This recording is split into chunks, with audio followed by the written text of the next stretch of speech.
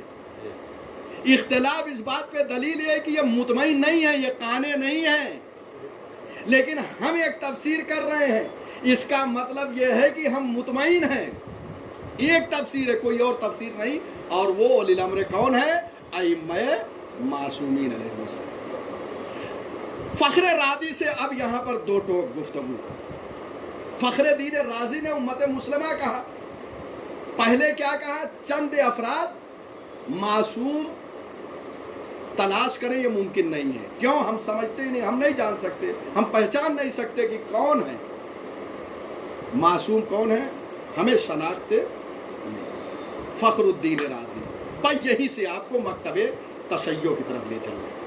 آپ نے یا تو اہل بیت کے مکتب سے عدم آشنائی کی بنیاد پر امت مسلمہ کو معصوم بنا دیا، یا تجاہل عارفانہ کی بنیاد پر۔ آپ نے کہا چند افراد، ہم نہیں سمجھ سکتے کون معصوم ہے۔ آپ کی فہم کیا ہے؟ آئیے بتاتے ہیں، چند افراد ہیں جو معصوم ہے، اور وہ معصوم کون ہے؟ اب آئیے میں یہاں پہ روایت پڑھ رہا ہوں۔ جب یہ آئے کریمہ نازل ہوئی، شیعہ اور سنی سب نے لکھا ہے، تائید میں لا رہا ہوں اس روایت کو۔ بہار الانوار میں یہ روایت موجود ہے، کمال الدین و تمام النعمہ میں شیخ صدوق نے لکھا اس روایت کو، اور اہل سنت میں ینابیع المودع میں یہ روایت شیخ سلیمان قندوزی نے لکھا، شیعہ سنی سب نے لکھا۔ کیا کہا؟ چند افراد، وہ معصوم کون ہے ہم نہیں پہچان سکتے۔ معصوم آپ کو بنانا نہیں ہے، معصوم ادھر سے آئے ہیں، آپ نہیں پہچان سکتے کیونکہ آپ ہی جیسے سب ہیں، لیکن جب وہ بنائے گا تو معصوم ہوں گے، اور وہ موجود ہیں، آپ پہچانیے۔ شیخ سلیمان قندوزی پہچان گئے۔ بہت سے اہل سنت نے اس روایت کو نقل کیا کہ جب یہ آئے کریمہ نازل ہوئی، اطیعوا اللہ و اطیعوا الرسول و اولی الامر منکم، جب یہ آیت نازل ہوئی تو رسول اسلام کے جلیل القدر صحابی جناب جابر ابن عبداللہ انصاری آتے ہیں اور کہتے ہیں، یا رسول اللہ، اولی الامر ہیں کون؟ پیغمبر اکرم نے اس حدیث میں ایک ایک کے نام کو بیان فرما دیا۔ پیغمبر نے کہا وہ علی ابن ابی طالب ہیں، پھر حسن ہے، پھر حسین ہے، ائمہ کے نام امام باقر تک پہنچتے ہیں، اور کہا جابر ان کا زمانہ تم درک کرو گے، اور فرما رہے ہیں ان کا زمانہ درک کرو گے، جب ان سے ملاقات کرنا تو میرا سلام پہنچانا۔ پھر اس کے بعد کہا جعفر صادق، موسی کاظم، تمام ائمہ کو امام زمانہ تک۔ وہاں جب پہنچتے کہتے ان کا نام میرا نام ہوگا، ان کی کنیت میرا۔ یہ 12 اسماء کو بیان کر دیا، یہ 12 اولی الامر ہیں۔ اب پیغمبر نے جب بیان کر دیا تو آپ نے کہا اولی الامر معصوم ہونا چاہیے، یہ لیجئے معصوم آ گئے۔ پیغمبر نے بیان فرما دیا، وہ اولی الامر منکم، یہ 12 معصومین ہیں جن کی اطاعت واجب ہے۔ غور فرما رہے ہیں، یہ حدیث جابر کے نام سے مشہور ہے۔ اللہ اکبر۔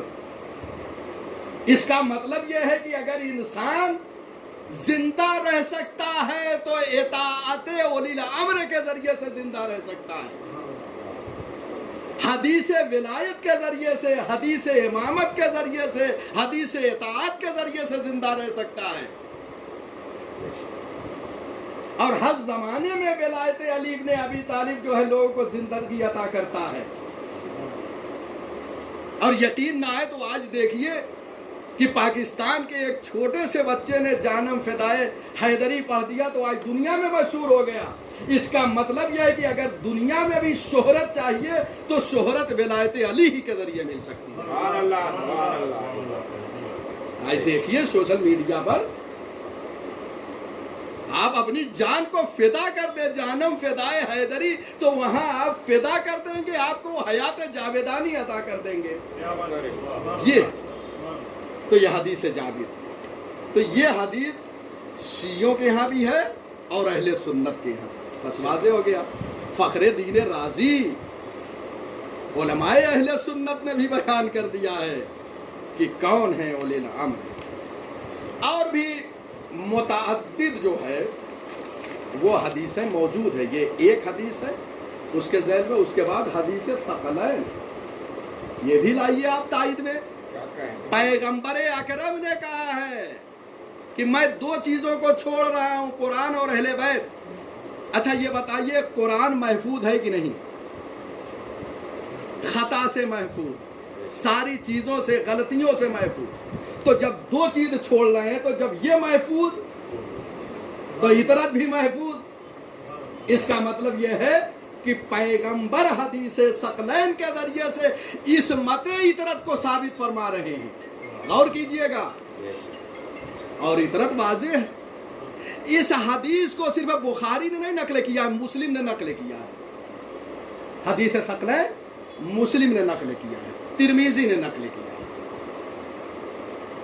حاکم نیشاپوری کی کتاب ہے المستدرک علی الصحیحین,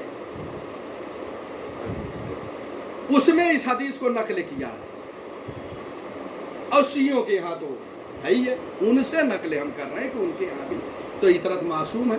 تو اولی الامر معصوم ہونا چاہیے. لیجیے حدیث ثقلین سے بھی ثابت ہے. بے شک. کیا کہیں؟ اور خود جب معصوم وہاں سے ثابت ہو گئے تو یہ اولی الامر ہو گئے مصداق, اور خود آیت نے بھی کہہ دیا کہ یہ معصوم ہے. بے شک. اور فرما رہے ہیں. تو یہ حدیث ثقلین حاکم نیشاپوری نے جیسے کہتے ہیں کہ صحائح ستہ میں ساری روایتیں صحیح ہیں. بخاری نے اگرچہ نقل نہیں کیا ہے, ممکن ہے تعصب سے کام لیا ہو کہ اس کے ذریعے سے اطرت پیغمبر کی عصمت ثابت ہو رہی ہے, لیکن دوسروں نے. حاکم نیشاپوری نے المستدرک علی الصحیحین میں کہتے ہیں کہ جتنی روایتیں میں نے اس میں نقل کیا ہے وہ روایتیں سب کی سب صحیح ہیں انہی شرائط کی بنیاد پر جن شرائط کے ساتھ بخاری اور مسلم نے اپنے یہاں روایت کو نقل کیا ہے. یعنی جو صحیح روایت کے شرائط ہیں, جن شرائط کے تحت وہاں روایت کو نقل کیا ہے, حاکم نیشاپوری کہتے ہیں سارے شرائط کو دیکھتے ہوئے میں نے انہی روایت کو نقل کیا جن شرائط کو بخاری بھی قبول کرتے ہیں اور مسلم بھی. بس اس کا مطلب یہ ہے کہ حاکم نیشاپوری نے یہ بتا دیا کہ بخاری نقل کرے یا نقل کرے, میں نے نقل کر کے بتا دیا کہ بخاری صاحب آپ کی یہاں بھی یہ روایت صحیح ہونا چاہیے. آپ نے اعراض کیوں کیا؟ اور فرما رہے ہیں لہذا حدیث ثقلین اور بہت ساری روایتیں ہیں. تفسیر صافی میں, اس کے بعد نور الثقلین میں بہت ساری روایت ہے. کافی سے ایک روایت نقل کیا ہے کہ امام باقر علیہ الصلوۃ والسلام سے اولی الامر کے بارے میں جب سوال کیا گیا تو امام نے کہا ہم ہی تو اولی الامر ہیں. اس قسم کی بہت ساری روایتیں موجود ہیں. یہ شیعہ روایتیں ہیں, آپ وہاں مطالعہ کریں. میں نے ایک دو نمونے کے طور پہ بعض وہ روایتیں میں نے پیش کیا جو مشترک ہیں, شیعہ بھی تسلیم کرتے ہیں, اہل سنت. اور یہ بھی عرض کر دوں کہ حدیث ثقلین متن اور مضمون کے لحاظ سے بہت قوی ہے اور سند کے لحاظ سے تواتر تک پہنچی ہے. تواتر اس حدیث کو کہتے ہیں کہ اتنے راوی نقل کر دے کہ اس میں احتمال کذب نہ پایا جائے, اس روایت کو تواتر کہتے ہیں. حدیث ثقلین تواتر میں سے. انشاءاللہ کسی موقع پر اگر تنہا صرف حدیث ثقلین پہ گفتگو ہو تو انشاءاللہ بہت سارے مطالب اس پر ہیں جو بیان کیے جائیں گے. بہرحال یہ روایتیں میں نے بیان کر دیا, بس یہاں تک مطلب واضح ہو گیا. ان کی تفسیروں پر خط بطلان کھینچا نصف راہ تک فخرالدین راضی ہمارے ساتھ آئے، اس کے بعد وہ بھی ہمارا ساتھ چھوڑ کر چلے گئے اور ہم منزل کمال تک پہنچے۔ 7 تفسیریں، 7 آتے گئے چھوٹتے گئے، فخرالدین راضی کچھ دور تک آئے، وہ بھی ساتھ چھوڑ کر چلے گئے، ہم منزل کمال تک پہنچ گئے۔ اور بتا دیا ہمارے علماء نے ان حدیثوں کی مدد سے کہ اولی الامر ائمہ خدا ہے۔ میں سمجھتا ہوں کہ وقت ہے، ابھی 2-3 اشکال اور اعتراض ہے اس پہ، اگر ہے تو میں 5 منٹ میں انشاءاللہ 2-3 اہم اعتراض ہے۔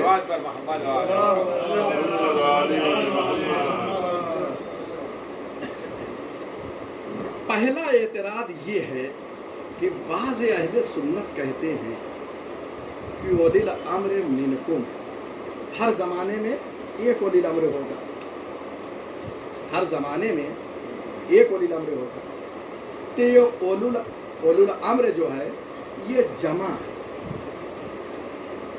جبکہ ہر زمانے میں اولی الامر ایک ہوگا۔ تو جب ایک ہے تو ایک کے لیے جمع کا صیغہ کیوں آیا؟ اب سب چیزوں سے جب ہار مان گئے، معین کر دیا گیا کہ اولی الامر کون ہے، تو اب یہاں پر آئے۔ لیکن یاد رکھیے یہ سب قرآن اور اہل بیت کے برکت کی بنیاد پر وہاں سے برکت حاصل کرتے ہوئے ہم جماتے ہیں کہ جن کا بھی یہ اعتراض ہو اس سے بحث نہیں ہے، لیکن یہ بات طے ہے کہ قرآن کریم میں بہت سے واحد ایک فرد کے لیے جمع کا صیغہ استعمال ہوا، اور مشہور و معروف آیت آیے مباہلہ ہے۔ اس میں کیا ہے؟ وَأَنفُسَنَا وَأَنفُسَكُمْ، انفسنا یہ کیا ہے؟ جمع ہے۔ کس کو لے گئے پیغمبر؟ نفس میں امیر المومنین علی بن ابی طالب علیہ الصلوۃ والسلام، صیغہ جمع لیکن فرد واحد۔ تو جمع کا صیغہ کبھی واحد کے لیے استعمال ہوتا ہے، اور یہ قرآن سے دلیل ہے۔ اس کے بعد نسانہ خود اسی میں کس کو لے گئے پیغمبر؟ شہزادی کو لے گئے ساتھ میں مباہلے میں، صیغہ کیا ہے؟ جمع کا۔ بس جو یہ اعتراض کر رہے ہیں کہ جمع کیوں ہے، جبکہ ہر زمانے میں جب تک مولائے کائنات ہیں وہ اولی الامر ہے اپنے زمانے تک، اس کے بعد امام حسن، کیونکہ ہر امام کے زمانے امامت تک دوسرا امام جو ہے اس کی امامت نہیں آئی ہے، اگرچہ وہ بالقوہ امام ہے، لیکن مرحلہ فعلیت میں جب پہلا امام چلا جائے گا تو دوسرے کی امامت شروع ہے۔ اس لیے جب تک حسن مصطفیٰ علیہ السلام باحیات تھے، امام حسین علیہ السلام کوئی مسئلہ ہوتا تھا تو اپنے بھائی کی طرف لوگوں کو رجوع کرواتے تھے کہ وہ امام ہے، اور فرما رہے ہیں۔ تو یہ جواب تو واضح ہے۔ اور دوسرے، قرآن ایک زمانے کو دیکھ کے نہیں کہہ رہا ہے، پورے زمانے کو دیکھ کے کہہ رہا کہ ہر زمانے میں وَأُولِي الْأَمْرِ مِنْكُمْ، لیجئے جمع کے لیے جمع ہی ہو گیا۔ غور فرما رہے ہیں، یعنی ایک زمانے کو نہیں دیکھا، زمانے امیر المومنین سے آج تک کے زمانے کو وَأُولِي الْأَمْرِ مِنْكُمْ 12 ہے، جب 12 ہے تو اولو جمع ہے، جمع جمع پہ تطبیق ہو گیا۔ اور اگر آپ ایک زمانہ بھی مراد لیں تب بھی معاملہ حل ہے۔ تو یہ ایک اعتراض ہوا اور یہ ایک اعتراض کا جواب۔ ایک اور اعتراض ہے،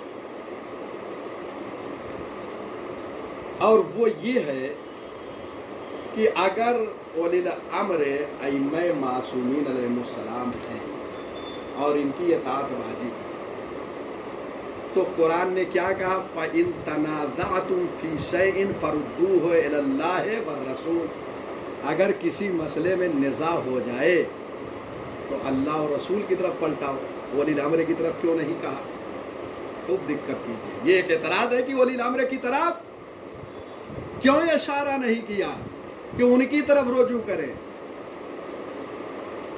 تو اس کا جواب بھی بہت واضح ہے۔